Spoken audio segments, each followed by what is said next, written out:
Hello everybody, this is Andrew, also known as Nature Man. Today we're going to be talking about the Black Hills Spruce, Picea glauca var. densata.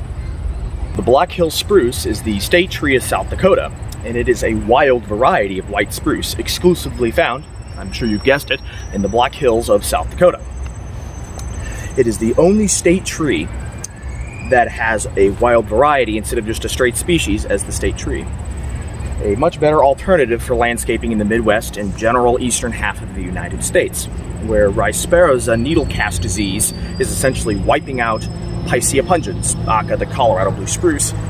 So obviously blue spruce trees are not recommended for landscaping in the eastern United States. Picea glauca var. densata is the variety of the white spruce, Picea glauca. It contains a more bluer needle, while it's still green, not as blue as the blue spruce. It has more of a bluer green than the species and has a more compacted growth habit than the species. So instead of getting to be 70 feet tall, it may only get 40 feet tall in cultivation. And a more dense growth habit into maturity. The tree is also more tolerant of extreme heat, humidity, drought than the traditional white spruce. And most other spruces, especially spruces that grow in the Rocky Mountains like Engelmann or blue spruce, which are not recommended anymore in the eastern United States due to Rhizosphaera's needle cast disease essentially wiping them out. The Black Hills Spruce is a good spruce alternative in these warmer climates in the Midwest and eastern half of the United States. Again, tolerating extreme heat, humidity, drought, soil compaction, poor soil pH, extremely cold winters and hot summers. You name it, the Black Hills Spruce can tolerate it. What it cannot tolerate is wet soil. It needs a well-draining soil, but it'll tolerate clays without issue. But a low spot that floods is not recommended for most spruce trees. But what I love about it is that it's going to be more of a compact than the traditional white spruce, more of a bluer needle. Again, better suited here in Indiana. We're a USDA Zone 5B 6A. And, it doesn't matter if we have a cold winter, a mild winter, hot summer or not. They don't seem to mind and have very few disease problems here in Indiana. Again, a better landscape alternative. The Picea glauca var. densata, the Black Hills Spruce, is a really neat tree. This is a landscape specimen, and it is being planted instead of the Colorado blue spruce. I'm really going to show you guys. You see the smaller kind of shorter, but the needles are almost kind of have a blue texture. Black Hills Spruce not only makes a fantastic landscape specimen, but it also a really good Christmas tree, especially in areas where fir trees are becoming less likely due to climate change and diseases in their natural habitat and Christmas tree farms. A lot of people are opting for spruce trees. They're good, cheaper options. You can even see these small pine cones that are present on the species.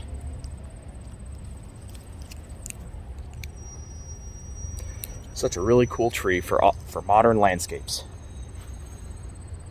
Overall, the Black Hills Spruce is an excellent evergreen option, an excellent spruce option for the eastern United States, with the exception of the southeastern United States, where it's generally too hot to grow any spruce trees of any kind, and most conifers, unless they are specifically adapted to the southern climate.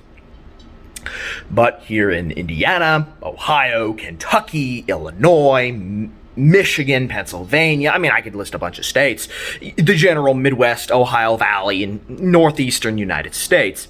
Yeah, I'm including the Northeast, where the climate's very similar. We're, zones 5 through 7 climate, where generally Colorado blue spruce is struggling immensely in our climate. And, well, maybe you don't want a tree as big as a Norway spruce, which has been grown here for a long time throughout the eastern United States. Very hardy, very tough. People know by heart that Norway spruce doesn't mind extreme heat, humidity in summer, extreme cold, or even mild winters. It doesn't matter. Norway spruce is tolerant, and most landscapers are very familiar and love Norway spruce.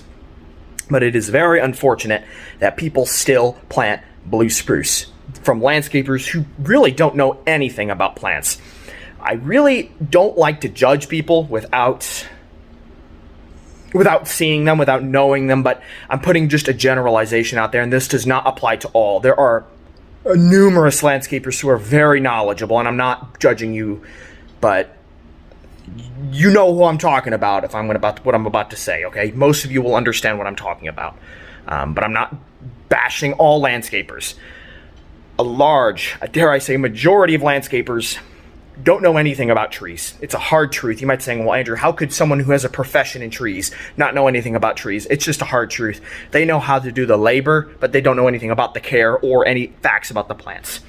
A lot of times, people who really need the money are hired for the job, which is awesome, but they need to be educated. What we really need to be doing is hiring people who have knowledge of trees and landscaping. Not just hiring people for cheap labor, which is happening all over the United States. But there needs to be someone on the team who has knowledge, such as a certified arborist or someone who has lots of experience in landscaping, forestry, etc. Because there are so many landscape teams and they charge absorbent amount of money. Know nothing about trees. They're planting blue spruce and they die. They plant a bald and burlap tree and they don't even remove the burlap sac. I don't even know what to say. These people don't know what they're doing and they're killing trees.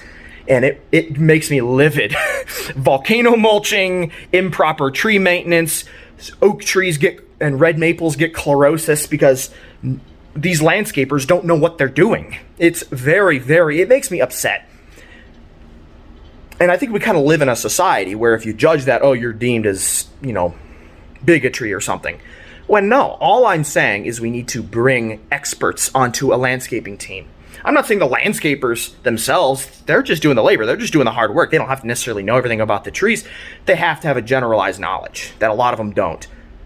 And they have to have an absolute expert on their team to instruct these laborers what to do. I think that's just a must. Obviously, I'm not saying, oh, you need to be an arborist to be a landscaper. I'm certainly not saying that. Or you even need to be an expert to be a landscaper. Plenty of hardworking laborers who want to help and want to make money. And I totally understand that. But we need experts on the team. We need arborists on every single landscaping team. Or else I don't think they should be legally allowed to landscape. That's my opinion.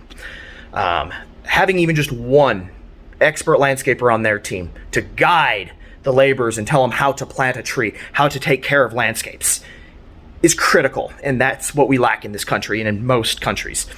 And that's why you see so many garbage trees that are dying, planted incorrectly, shrubs planted in incorrect spaces. Maintenance is not done correctly. It just goes on and on and on and on and on. But there is one thing us homeowners can do, and that would be to plant trees that are more likely to grow here. And you might say, well, native trees? Absolutely native trees. But I have nothing against planting non-native trees so long as they're not invasive and they will grow here fine. The Black Hills Spruce is one of them. Not native to Indiana, but it's native in the Plains states, so it's native in South Dakota, and it grows very well in the South. To Zone 7 in Tennessee. It won't grow in southern Alabama, but it'll grow in Kentucky. And it'll thrive with climates of hot, humid summers, cold winters, poor soil pH, even excess humidity and moisture, which a blue spruce does not. It's similar growing conditions to a Norway spruce. But you get a slower growing conifer, better suited for smaller urban landscapes where it's just too freaking big to plant a Norway spruce. Landscapers will plant a Norway spruce 10 feet from a house. It's idiotic. They really don't know what they're doing. And I think education is key. And that's why I make these videos. Y'all, that's why I make these videos. To inform everyone. Even aspiring landscapers. Even people who've been doing this for years and maybe they didn't know. And because of me, they are more wise in their job and they're going to help people better. And that's why I'm here. You all found this video fun and most importantly, educational, which is the point of my videos. Any questions, comments, or concerns, please leave them down below. I'll get back to you if they are respectful. This is Nature Man signing off. Bye.